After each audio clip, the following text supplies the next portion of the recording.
நாட்டின் பல பாகங்களிலும் இடம்பெற்ற வாகன விபத்துகளில் 3 உயிரிழந்ததுடன் மேலும் 36 பேர் காயமடைந்துள்ளனர். களவானை கழுப்பாலத்துக்கு அருகில் இடம்பெற்ற வாகன விபத்தில் போலீஸ் கான்ஸ்டபிள் ஒருவர் உயிரிழந்துள்ளார். நேற்றிரவு 7 மணியளவில் இந்த விபத்து நேர்ந்துள்ளதாக போலீசார் குறிப்பிட்டனர். பலாங்குடி பகுதியைச் சேர்ந்த 29 வயதுடைய கான்ஸ்டபிளே விபத்தில் பலியாகியுள்ளார். இவர் நெவித்திகல போலீஸ் நிலையத்தில் பணியாற்றி வந்தவர்.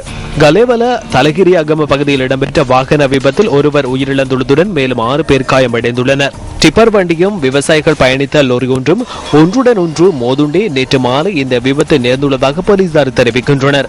இப்பங்கட்டுவ பகுதியை சேர்ந்த 38 வயதுடைய ஒருவரே விபத்தில் பலியாகியுள்ளார். விபத்து தொடர்பில் சந்தேகத்தின் பேரில் டிப்பர் சாரதி கைது செய்யப்பட்டுள்ளதாக போலீசார் குறிப்பிட்டனர். தமுளை நீதவான் நீதிமன்றத்தில் சந்தேக நபரை ஆஜர்படுத்த நடவடிக்கை எடுக்கப்பட்டுள்ளது. எஹலியகுட தமுல பாலத்துக்கு அருகில் பஸ் ஒன்று பள்ளத்தில் வீழ்ந்ததில் 29 பேர் காயமடைந்துள்ளனர். கிரிபூர்வ கிராமிய வைத்தியசாலை, இரத்தினபுரி மற்றும் எஹலியகுட ஆகிய வைத்தியசாலைகளில் இவர்கள் அனுமதிக்கப்பட்டுள்ளனர்.